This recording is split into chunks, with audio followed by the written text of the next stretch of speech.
guys? Thanks for tuning in on today's video. Today I've got a really exciting episode for you guys today because it's the first time that I'll be featuring an antique or classic car, and that's going to be this 1985 380 SL Mercedes Benz. Here today with me I have my friend Eric, which is the owner of this beautiful car. Good morning, everyone. Thank you for having me. Hey man, I appreciate you taking your time off your Labor Day to come and help me review this car and just be a part of it. I really appreciate it, bro. Of course. Well, you know, happy to be here. This car's been like a work in progress for me, so it's very special to me. And when he said, you know, let's do a review, I was all about it. You know, I think cars of this era really don't get reviewed as much, and I do use it as a daily, so you know, it could be some good insight for anyone looking to get one down the future as a daily or you know, weekend warrior. So the first thing I want to mention is the name SL stands for Sport Light. Very ironic because this car is not light at all. It's actually 3,600 pounds.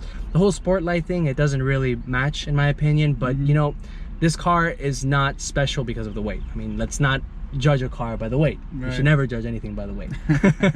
But let's focus on things that really make this car timeless and just so beautiful to the untrained and to the trained eye. So let's start with the exterior design of this car.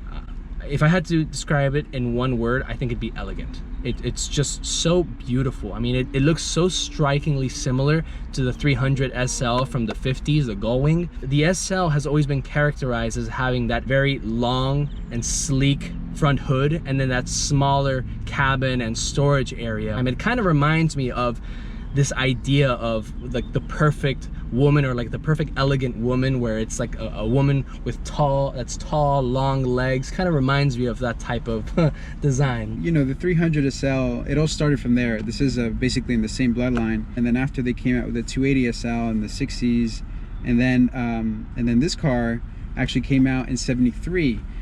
So the production was from 73 to 89. It's just one of those designs that has lasted a long time, and always good from any angle. You were saying, you know, this design has been around for over a decade, and I think that's attributed to the fact that this car just, again, looks absolutely beautiful. There's really just not a bad angle on this car. I mean, every angle that I was taking a video from or taking a picture from, it just made the car look so great. One of the things that I absolutely love about the exterior is a paint color. But this one's a very unique one. It's a silver blue metallic, so it has like that hint of blue flakiness, and when the light hits it, it's just another color. It's completely different color, and you've kept it really, really nicely throughout the years. Let's actually take a look at the interior now, which you also see a hint of that like blue theme going on with this navy blue. Inside it actually feels like I'm a yacht owner. Yeah, like I feel like I'm just missing some Sperry's and I'm on a boat right now. But right. Seriously, you have wood trim accents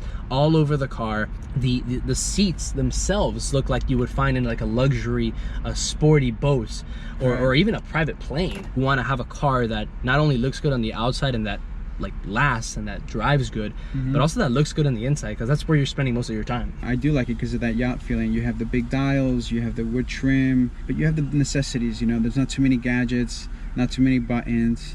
You really just get in and go. That's really fascinating you say that, because the design of, I think, cars that are classics or from the 80s, 70s, they're pretty much very simplistic in design. I mean, they don't have a lot of features and dials and all these confusing buttons and screens and all this stuff that could really turn off a lot of people, especially like the older crowd. It gives you some set of dials like the automatic climate control settings. You also have cruise control, which is super important. I mean, again, for 2020, there's a lot of luxury features that really are up to standards in 2020 for a daily driver. And something that I want to mention too is that this car is, you know, no exception to like the 80s trend of having an obsessive or an emphasis amount on circles. It even feels like a boat too, like, because you know how boats, they have like the steering wheel, that's like a very thin steering wheel. This one has the same exact thing. The steering wheel is very simplistic, Mercedes Benz emblem there. It's very apparent too on the tachometer, speedometer, and odometer. All of these different measurement tools, they all have like that very big circular design. I think it's phenomenal. Also, there's no back seats in this car, so there's plenty of space to put some bags or any other equipment that you need to put back there. And of course, the trunk space as well is very spacious. So for for daily driving standards, it's actually really, really good. Before we start driving it, I want to mention a little bit about what's powering this 380 SL, and it's a 3.8 liter V8 that puts out roughly 215 horsepower. You know, 0 to 60 is said to be about 10.5 seconds, but you know, that's not really this car's strong suit. It's not what the car was meant for. Gas mileage, it's about 17 highway and about 15 city.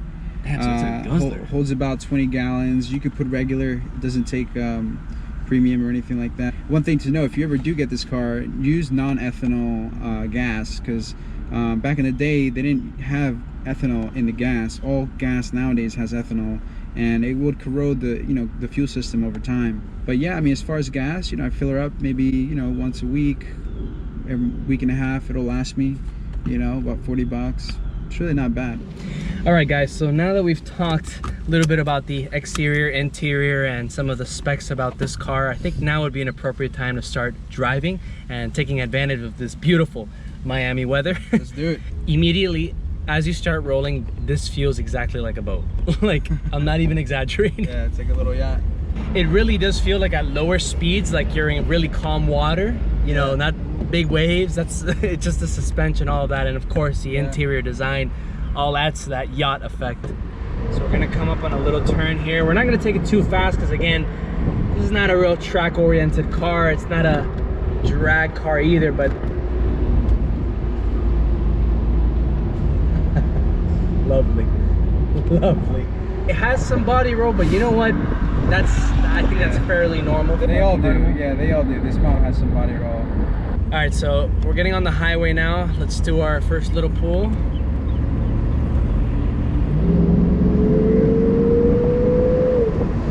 Not the most aggressive pull, but you know what, again, 215 HP, it's not really built for that. It's built for this, what we're doing right now. Yeah, just cruising. I wish you guys could feel the wind and just feel the cool breeze, because this is just so enjoyable, man. And I think the creators of this car, when they were making it and designing it, I think this is what they had in mind. Maybe not Miami, but they definitely had the idea of, you know, cool breeze, easy ride, because it's not aggressive at all. I mean, it's really enjoyable.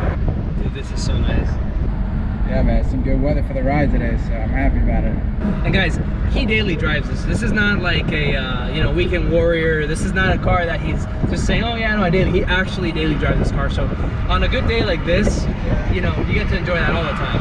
Yeah, just pop the top down, and if it rains, just put it back up, you know? You know what else I'm noticing? Is that people are giving us a lot of looks. It's just a really good looking car. It's just a classic looking car. Yeah, thank you, man. I appreciate that. You know, it's a design that's lasted. I think it's aged well, and you know, people do compliment it a lot, and it gets the job done. You know, it's very reliable, built to last. I think it came from an era where, you know, Mercedes was really making cars to be the best, and not just go past the warranty, you know. And that's just a testament, you know. What are we, 35 years later, and it's still rolling around, and you know, it keeps up in traffic. It's not a race car, but it does what it needs to do. And I think that's important, that people, car manufacturers and consumers, that they really just come to terms with that. I think it's important to people that realize that, you know, a car like this, it was never meant for what Porsches or Ferraris can do. It doesn't have the same Ferrari handling as the Ferraris back in the 80s. It's just a different audience, period. Yeah, it's a different target market, you know. So now we're coming up on some traffic now. I'll be honest, it really just, it feels a lot heavier, like overall. The pedal, the brake, the steering wheel, it's all heavier than a normal convertible car, like a newer Mercedes. You know, being in a car like this, because this is my first time driving a classic car, I kind of do feel like I just time traveled. Really, like Miami in the 80s. This car made a lot of you know, appearances in like Miami Vice, you know, a lot of movies as well. So yeah, I know what you mean. You know, it is like a time travel. You know? So yeah, you know, you were saying about, you know, the car being a little heavy, and that's true. You know, it's from that era when cars were heavier, and you know, they were made out of steel. You can feel it, you know, when you close that door. The heaviness, it's like a G-Wagon. And you know, compared to cars nowadays, you know, they have bigger brakes, they're lighter, different material, you know, they're made to crumble, and that's why you feel it, you know, it's a little bit heavier. But when I first got it, I was in rough shape, and I've been fixing it out little by little. So, you know, new brakes, a tune-up obviously, and things like that, of that nature, you know, some suspension work. And you know, the more I drive it, the more things, you know, some of them go old and break, so I just, you know, fix it up and keep it running. See, this is why I like Eric, because he actually saw a car that he liked, completely disregarded that, you know, it was in rough shape, and then like raised it as his own beautiful, and we have the result today. The responsibility, because again, buying an older car it gets expensive, and yeah, you know, you're prone to an unlimited amount of things that could go wrong. Right. But you know, it's just awesome that it worked out. Yeah, it's part of the experience, you know, and the car overall, when I got it, you know, the important stuff was still good, you know. So, and I'm sure like every, I guess, relationship or ownership of a car, there's been ups and downs, but I think without a doubt you could say that generally this has been a very positive experience. Yeah, for sure. Tell me about your commute with this car. How many miles do you often put on a daily basis on this car? I don't know, like 30, depends. You know, I work from home, but if I go to the office, it'll be like 30, you know, to the Gables and back from North Miami. So this car kind of gets me in the mood that I don't really want to review the car. I just want to enjoy it. Just drive it, you know? Yeah, that's what it's all about. You get in a trance, you're just chilling. If you got music, you're chilling, dude. I always have, like, you know, my girlfriend will be in the car and she just passes out. You know, in the seat, she'll just pass out. It's a smooth ride. Yeah, and it doesn't make noise too, so it's really quiet. Yeah, I have to say that for a car that's 35 years old, everything on the interior, I mean, it has held up very nicely. I mean, you really don't hear anything. We were going over some bumpy roads earlier. You don't really hear any rattling or jingling or anything like that. As far as, you know, noises and stuff, that's just a testament to the build quality. There's no rattling parts, there's no plastic parts. It's all, you know, quality.